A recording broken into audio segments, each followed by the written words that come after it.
Welcome dear students, आप सभी का स्वागत है Vimlesh math study YouTube channel पर।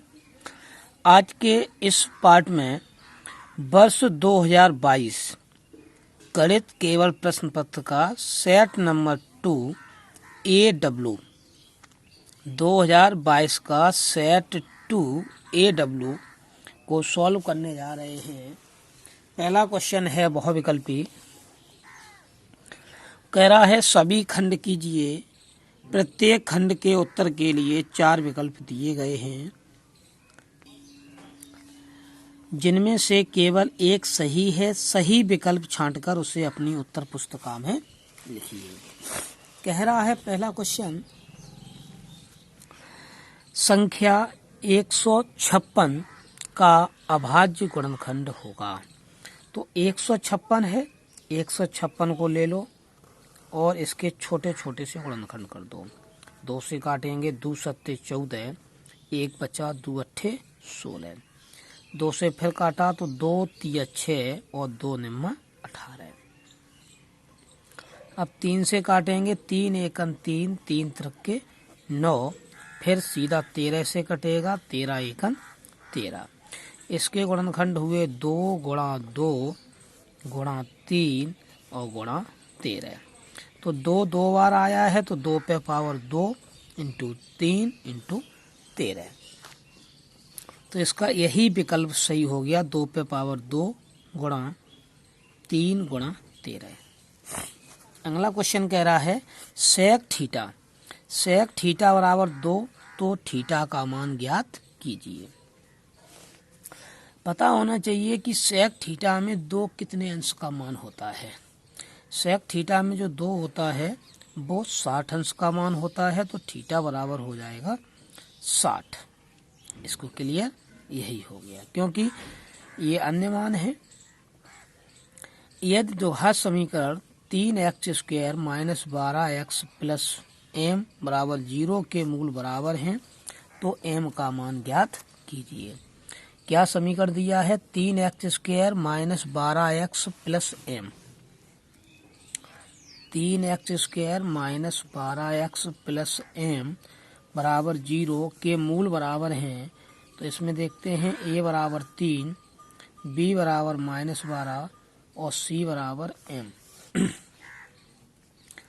समीकरण के मूल बराबर हैं। समीकरण के मूल बराबर हैं।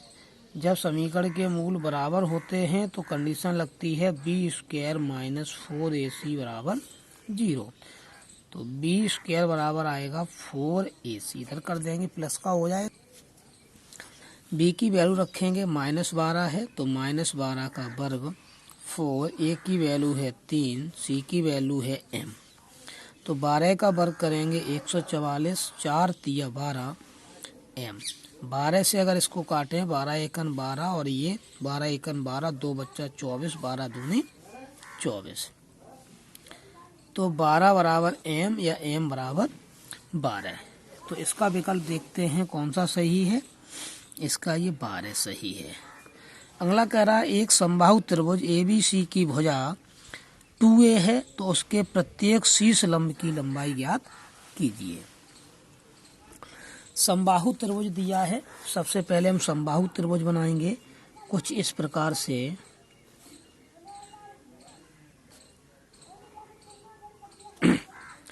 ये ABC एक समबाहु त्रिभुज हो गया। इसका अगर एक शीर्ष लंब देखें, यहाँ से बिंदु C से लंब डालते हैं तो ये इस प्रकार से AB पर गिरता है। ये दोनों लंब, ये भी हमारी 2a है, ये भी 2a, ये भी पूरी हो जाएगी 2a। शीर्ष लंब ये दोनों कोणों को बराबर काटेगा और ये सामने वाली भुजाएं, ये a और ये भी a बराबर 2 भागों में काट देगा। तो ये 2a को ये हो जाएगी D बिंदु, AD भी a और BD भी a। शीर्ष लंब की लंबाई पूछ रहा है। शीर्ष लंब है ये CD। CD पूछ रहा है कितना होगा। अगर अन्य शीर्ष लंबों की लंबाई देखें तो B से इस भुजा AC पर शीर्ष लंब ऐसा डाल सकते हैं, ये भी कोई एक लंब हो जाएगा। या A से BC भुजा पर डालेंगे तो ये एक शीर्ष लंब हो जाएगा। किसी भी त्रिभुज में 3 शीर्ष लंब होते हैं। ये लंब है तो ये कोण हो गया 90 अंश।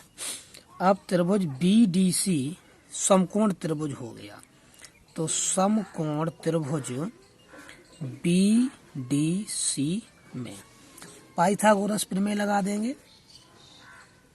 ये समकोण है, समकोण के सामने वाली भुजा कर्ण होती है, तो ये हो जाएगा BC² बराबर BD² प्लस ये CD²। और हमें CD का ही मान ज्ञात करना है, अन्य सभी के मान पुट कर देते हैं। BC कितना है 2A, तो 2A का वर्ग। BD कितना है, BD है A, तो A का वर्ग। और ये CD का वर्ग, ऐसा ये 2 का वर्ग हो जाएगा 4, A का हो जाएगा A², फिर ये A² इधर आएगा तो माइनस का A² बराबर CD²। 4A² में से एक A² गया तो 3A² और CD² वर्गमूल लेंगे तो इसका √3 आ जाएगा और A² का A आएगा, यही शीर्ष लंब हो गया। शीर्ष लंब CD बराबर हो गया A√3। तो देखते हैं इसका कौन सा विकल्प सही है। CD का विकल्प हो गया A√3, ये सही है। 1 से 10 तक की धनात्मक सम संख्याओं का समांतर माध्य क्या होगा। 1 से 10 तक की सम धनात्मक संख्याओं का माध्य, तो सबसे पहले देखेंगे 1 से 10 तक कितनी सम संख्याएं आ रही हैं। 1 से 10 तक की सम संख्याएं, तो ये सम संख्याएं क्या होंगी। पहली तो 2, 4, 6, 8, 10, तो इनमें संख्याएं टोटल कितनी हो गई 5।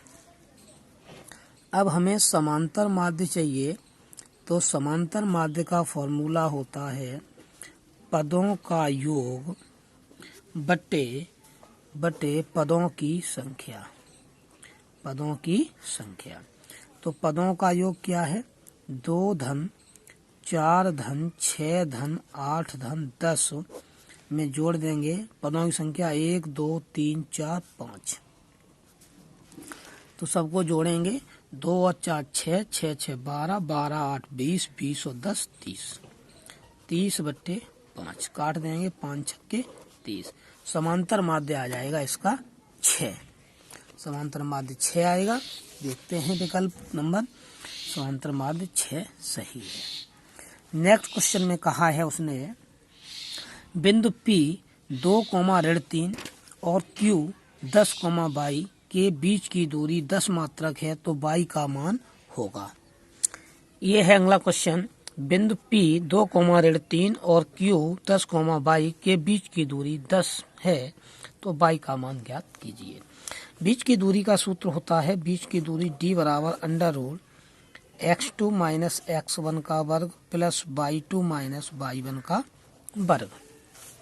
बीच की दूरी उसने दे रखी है 10, तो d बराबर रख दो 10 बराबर √x2 की बात करेंगे। x2 हमारे पास है 10 माइनस x1 कितना है 2 का वर्ग।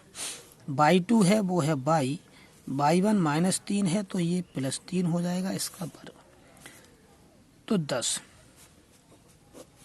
इसको 10 में से 2 घटाएंगे तो 8 का वर्ग प्लस 8 का वर्ग प्लस ये हो जाएगा y प्लस 3 का वर्ग। अब दोनों पक्षों का अगर वर्ग कर दें तो ये आएगा 10 का वर्ग आएगा 100, ये 8 का वर्ग आएगा कितना 64, प्लस इसका होल स्क्वायर खोलते हैं तो y का हो जाएगा y², 3 का वर्ग 9 और 3 दूनी 6y। तो यहाँ बचेगा क्या y² प्लस 6y प्लस इसमें से घटाएंगे 73 बराबर कितना इधर 100। अब इसके गुणनखंड करेंगे, थोड़ा सा सही से सेट कर लें। ये बचेगा y² प्लस 6y और 100 इधर आएगा, 73 घट जाएगा, बचेगा 27 बराबर 0। तो ये बचा मेरे पास क्या y² प्लस 6y माइनस 27 बराबर 0। इधर सॉल्व करते हैं, क्या है समीकरण बना Y square plus 6y minus का 27 बराबर 0। 27 के ऐसे गुणनखंड करो घटाने पे 6 आ जाए तो हो जाएंगे 9 3 27। 9y में से 3y घटा देंगे बराबर 0। y कॉमन तो y प्लस 9 बचेगा, माइनस 3 कॉमन करेंगे y माइनस माइनस प्लस 3 निम्मा 27। तो y प्लस 9 बराबर 0, पहला ब्रैकेट ये कॉमन हो गया, बचा क्या, यहाँ बचा y, यहाँ बचा माइनस 3 बराबर 0। दोनों ब्रैकेटों के बराबर का 0 कर दें तो y प्लस 9 बराबर 0 और y माइनस 3 बराबर 0। तो y बराबर ये आ जाएगा माइनस का 9 और ये y बराबर 3। तो y के दो मान आ गए, एक माइनस 9 और एक 3। देखते हैं कौन सा विकल्प सही है इसका। y बराबर माइनस 9 और 3, ये विकल्प सही है। इसके बाद देखते हैं क्वेश्चन नंबर 2, सभी खंड कीजिए। अगर यह द्विघात समीकरण 3x square minus 12x plus 2m बराबर 0 के मूल बराबर हों तो m का मान ज्ञात कीजिए। देखते हैं समीकरण क्या दिया है। 3x square minus 12x plus 2m बराबर 0 के मूल बराबर हैं। ये शर्त दी है कि मूल कैसे हैं, बराबर हैं। जब मूल बराबर हैं तो हमें m का मान ज्ञात करना है। देखते हैं क्वेश्चन नंबर 2 का पार्ट का है। इसमें हम देखेंगे कि a बराबर है 3, b बराबर है माइनस 12 और c बराबर है 2m। कंडीशन लिखेंगे समीकरण के मूल बराबर हैं। जब बराबर हैं, समीकरण के मूल बराबर होते हैं तो इनका व्यक्तकर जो d होता है वो 0 होता है। व्यक्तकर का सूत्र होता है b स्क्वायर माइनस 4ac बराबर 0। तो b स्क्वायर बराबर 4ac इधर आएगा, प्लस का हो जाएगा। b की वैल्यू है माइनस 12, तो माइनस 12 का वर्ग रख दो यहाँ पर, और बराबर 4, a की वैल्यू है 3 और c की वैल्यू है 2m। सॉल्व करते हैं। 12 का वर्ग आएगा 144, 4 3 12, 12 दूनी 24 m का मान निकालेंगे इधर से तो 24 का इधर लग जाएगा भाग। 144 में 24 का भाग देंगे तो 24 छक्के 144, m का मान आ जाएगा 6। ये स्थिति देख के चलेंगे, जब भी दिए गए समीकरणों के मूल बराबर होंगे तो उनका व्यक्तकर 0 के बराबर होगा। अगला देखते हैं क्वेश्चन, कुछ इस प्रकार कह रहा है कि cause square 67 minus sine square 23 का मान ज्ञात कीजिए। Cause square 67 minus sine square 23 का पार्ट है। Cause square 67 minus sine square 23। ऐसी स्थिति में या तो आगे वाले का चेंज करते हैं या पीछे वाले का। क्या करेंगे, ये हमारे पास कॉज स्क्वायर 67 माइनस यहाँ साइन, तो इसको हम लिख सकते हैं साइन स्क्वायर 23 को लिखेंगे 90 माइनस 67। 90 में से 67 घटाएंगे तो कितना बचेगा, 23 बचेगा, और वो 67 यहीं दिए ही होता है, तो 23 को 90 माइनस 67 लिख सकते हैं। तो इधर बचेगा क्या, cos square 67, sine 90 minus theta होता है कॉज थीटा, वर्ग लगा है तो वर्ग लगा दो या होल स्क्वायर करके कर देते 67। कॉज स्क्वायर 67 से कॉज स्क्वायर 67 कट गया, इसका आंसर आ गया 0। इसके बाद देखते हैं गा पार्ट क्या कह रहा है। एक त्रिभुज के आधार की लंबाई 14 सेंटीमीटर और ऊंचाई 7 सेंटीमीटर है, त्रिभुज का क्षेत्रफल ज्ञात कीजिए। आधार की लंबाई है वो 14 सेंटीमीटर है और ऊंचाई कितनी है, 7। तो लिखते हैं यहाँ पर गा कि आधार की लंबाई बराबर 14 सेंटीमीटर और ऊंचाई इसकी जो है वो है 7 सेंटीमीटर। तो त्रिभुज का क्षेत्रफल, अब त्रिभुज के क्षेत्रफल का सूत्र पता होना चाहिए। त्रिभुज का क्षेत्रफल होता है 1/2 लंब गुणा आधार, मतलब ये आधार गुणा ऊंचाई, ऐसा भी कर सकते हैं, आधार गुणा ऊंचाई। तो इसका आधार कितना है 1/2। आधार है वो 14 सेंटीमीटर है, ऊंचाई 7। 2 से 14 काटेंगे 7 बार और 7 सत्ते 49, 7 का 7 में करेंगे 49 सेंटीमीटर स्क्वायर इसका हो जाएगा आंसर। अगला देखते हैं इसका ये कह रहा है इसका घ नंबर, प्रथम 10 अभाज्य पूर्णांकों की माध्यिका ज्ञात कीजिए। तो प्रथम 10 अभाज्य पूर्णांकों की माध्यिका निकालनी है। तो 10 अभाज्य पूर्णांक क्या होते हैं, तो हम यहाँ लिखेंगे प्रथम 10 अभाज्य पूर्णांक। ये पूर्णांक पहला 2 से, अभाज्य संख्या 2 से शुरू होती हैं। 2, 2 के बाद 3, 3 के बाद 5, 7, 11, 13, 17, 19, 19 के बाद 23। देखते हैं कितनी हैं, 1, 2, 3, 4, 5, 6, 7, 8, 9, 9 हुई। तो 23 के बाद अब आएगी कितनी 29, क्योंकि 24, 25, 26, 27, 28, 29, ठीक है। तो ये n बराबर कितनी संख्याएं हो गए, n बराबर ये संख्याएं हो गई 10। अब 10 कैसा नंबर है, सम है या विषम, तो ये है सम। तो अब इसकी माध्यिका निकालेंगे। जब पदों की संख्या सम होती है तो कुछ अन्य फॉर्मूला लगता है, और जब विषम होती है तो कुछ अन्य फॉर्मूला लगता है। तो सम वाला देखते हैं। जब पदों की संख्या सम हो तब माध्यिका का सूत्र होगा 1/2 ny2 पद प्लस ny2 + 1 पद का मान। तो देखते हैं 1/2 n का मान रखेंगे 10, तो 10/2 पद प्लस 10/2 + 1 पद का मान, इनके मान रखने हैं।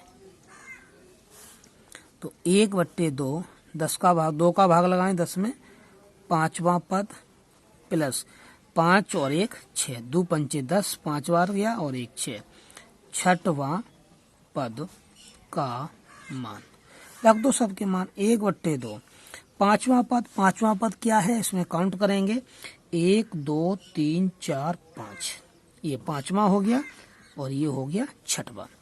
तो 5वां पद हो गया 11 और 6वां पद हो गया 13। 11 और 13 को जब ऐड करेंगे हो जाएगा 1/2, 11 और 13 24, 24 से काटेंगे 12। तो इसकी जो माध्यिका आएगी, माध्यिका वो आएगी कितनी 12। ठीक। अगला क्वेश्चन नंबर 3 का है, वो कुछ इस प्रकार कह रहा है 3 का कि संख्याओं 26 और 91 का अभाज्य गुणनखंड द्वारा HCF तथा LCM ज्ञात करो। HCF मतलब मासा, LCM मतलब लासा। तो संख्याएं हैं 26, मैंने पहली संख्या ले ली जो कितनी है 26 है। तो 26 का कितना होगा, पहली संख्या ले ली 26, 26 के आप गुणनखंड करिए, 2 से काटेंगे 2 1 2, 2 3 6।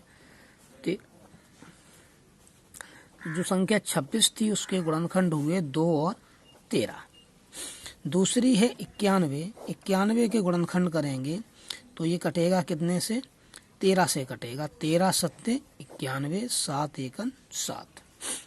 तो जो 91 है, 91 के फैक्टर हुए, 91 के गुणनखंड हम लिख लेंगे 13 × 7 या 7 × 13। जब हमें इसमें HCF निकालना है, HCF निकालने के लिए दोनों में जो संख्याएं मिलती हैं उन्हें लिखते हैं जो कॉमन होती हैं। तो इनमें कॉमन क्या है 13, 13 ये तो नहीं मिल रहा है, तो इसका HCF हो गया 13। अगर हम LCM की बात करें तो LCM जो मिलता है वो भी लिखो, ना मिलता है वो भी लिखो। 2 तो 2 लिख लो, 7 नहीं मिल रहा है 7 भी लिख लो, 13 दोनों में मिल रहा है तो दोनों का एक बार 13 कर दो, तो हो जाएगा 7 दूनी 14 गुणा 13, गुणा करके जब लिखेंगे 14 13 का। क्वेश्चन नंबर 3 का खा कह रहा है कि p के किन मानों के लिए समीकरणों की जोड़ी 4x plus P Y plus 8 बराबर 0, 2x प्लस 2y प्लस 2 बराबर 0 का एक अद्वितीय हल है। तो समीकरणों को लिखते हैं पहले हम। 4x plus P Y plus 8 बराबर 0, 2x प्लस 2y प्लस 2 बराबर 0, ये समीकरण नंबर 1 है और ये समीकरण नंबर 2 के लिए अद्वितीय हल है। अद्वितीय हल का मतलब केवल एक हल। तो इसके देखते हैं a1 कितना हो जाएगा। a1 हो जाएगा मेरे पास 4, b1 हो जाएगा वो हो जाएगा p, और c1 हो जाएगा वो हो जाएगा 8, a2 होगा वो 2, और b2 होगा वो हो जाएगा 2, b2 2, और c2 हो जाएगा वो हो जाएगा 2। अब समीकरण के अद्वितीय हल हैं, तो हम लिखेंगे समीकरणों के अद्वितीय हल हैं। अद्वितीय हल हैं। जब समीकरण का अद्वितीय हल है तो इसके लिए कंडीशंस बनती है a1 बट्टे a2 not equal to b1 बट्टे b2, मतलब a1 बट्टे a2 बराबर नहीं होना चाहिए b1 बट्टे b2 के। सबकी वैल्यू रखते हैं। a1 की वैल्यू है 4 और बट्टे a2 की वैल्यू है वो है 2, बराबर b1 की वैल्यू है वो है p और b2 की वैल्यू है वो है 2, नॉट इक्वल टू, ये बराबर नहीं है। 2 से कट गया 2, तो p नॉट इक्वल टू रहा किसके, 4 के। तो p के सभी मान हो सकते हैं अद्वितीय हल के लिए, 4 को छोड़कर सभी के मान, मतलब p बराबर 4 नहीं होना चाहिए। अन्य सभी मान p बराबर 4 को छोड़कर अन्य सभी मानों के लिए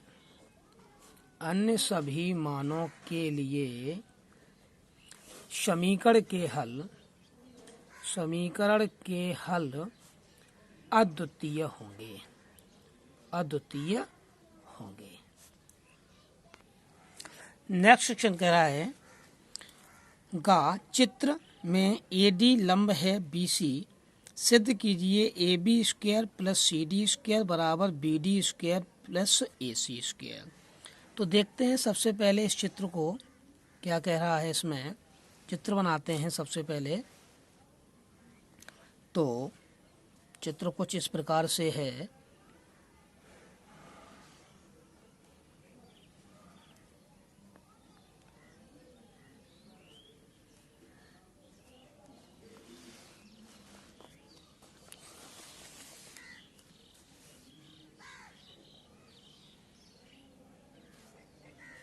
ये यहाँ पर लंब है, लंब का मतलब 90 अंश, इधर भी 90 होगा तो इधर भी 90 होगा। ये बिंदु A है, B है, दूसरा इधर C है और ये D है। तो इसमें दिया क्या है वो देखते हैं। जो दिया है वो ये है कि AD लंब है BC पर, किस पर, और सिद्ध क्या करना है, सिद्ध करना है कि जो सिद्ध करना है वो है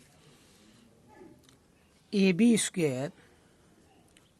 स्क्वायर प्लस CD स्क्वायर बराबर BD square plus AC square, ये करना है सिद्ध।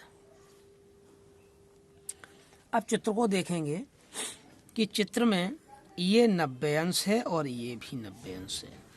तो त्रिभुज ADC ये भी समकोण त्रिभुज बन रहा है और ADB ये भी समकोण त्रिभुज बन रहा है। 2 समकोण त्रिभुज हैं और सिद्ध करने में हमें चाहिए AB स्क्वायर। तो सबसे पहले इसमें आ जाते हैं समकोण त्रिभुज ADB में पाइथागोरस प्रमेय जानते ही होंगे। ये समकोण है, समकोण के सामने का ये कर्ण है, ये लंब आधार कोई भी होंगे। तो कर्ण का वर्ग मतलब AB स्क्वायर बराबर ये मान लो AD स्क्वायर और प्लस ये BD स्क्वायर। क्यों, कर्ण का वर्ग बराबर लंब का वर्ग धन आधार का वर्ग। इसको बना दो समीकरण नंबर 1। अब दूसरे वाले में चलते हैं। तो दूसरा क्या है, समकोण त्रिभुज ADC में इसमें कर्ण क्या है, समकोण के सामने की ये भुजा, ये कर्ण है, तो ये आएगी AC² बराबर AD² plus CD², AD² plus CD²। इसको समीकरण नंबर 2 बनाएंगे। 2 बनाने से पहले ये देखें कि हमें सिद्ध क्या करना है, AB² के साथ CD² लाना है। तो अगर CD² की वैल्यू निकालें तो वो आ जाएगी AC² माइनस AD²। तो CD² बराबर आएगा, ये इधर हो जाएगा AC² माइनस AD²। इसको इधर कर दिया ना, इसको बना दो समीकरण नंबर 2। अब दोनों को जोड़ दो समीकरण 1 धन 2 से। समीकरण 1 व 2 को जोड़ने पर जब इसको जोड़ेंगे तो ये आएगा AB² प्लस CD²। ये इसकी लेफ्ट साइड हो गई। अब राइट साइड जोड़ेंगे तो AD² plus BD² plus AC² minus AD²। इससे ये कटा तो बचा AB² प्लस CD²। ये बचेगा हमारा BD² और प्लस AC²। यही सिद्ध करना था, यही सिद्ध करवा रहा था। तो 2 समकोण त्रिभुज दिए थे, इसमें दोनों में बारी बारी से पाइथागोरस प्रमेय लगा के इसको सिद्ध कर दिया, इत सिद्धम। इसके बाद क्वेश्चन नंबर 3 का गा है कि एक घन का आयतन 1331 सेंटीमीटर क्यूब है, इसका संपूर्ण पृष्ठ ज्ञात कीजिए। आयतन दिया है, संपूर्ण पृष्ठ ज्ञात करना है। तो घन का आयतन जो दिया है वो है 1331 सेंटीमीटर क्यूब। चाहिए संपूर्ण पृष्ठ, तो संपूर्ण पृष्ठ निकालना है। क्वेश्चन मार्क कर दो, किसका निकालना है, वो घन का निकालना है। तो अब देखते हैं, घन का आयतन 1331 है, तो घन के आयतन का सूत्र होता है भुजा क्यू। भुजा क्यू बराबर दिया है 1331। दोनों साइड का घनमूल लेंगे, ए क्यू का ए आएगा, 1331 का 11 घनमूल आता है। तो ये घन की भुजा आ गई, ए बराबर 11 सेंटीमीटर। अब घन का संपूर्ण पृष्ठ निकालेंगे, तो संपूर्ण पृष्ठ का फॉर्मूला होता है 6a², 6 गुणा भुजा वर्ग। तो 6 भुजा कितनी है 11, तो 11 का कर दो वर्ग, 6 गुणा 11 का वर्ग होता है 121। 6 एकन 6, 6 12, 12 की 2 हासिल 1, 6 एकन 6 और 1 7, 726 सेंटीमीटर स्क्वायर। ये हो गए आपके क्वेश्चन। तीसरा क्वेश्चन कंप्लीट हो गया गा तक। चौथे क्वेश्चन को अगले पार्ट में सॉल्व करेंगे, जो पार्ट होगा सेकंड पार्ट होगा 2022 क्वेश्चन।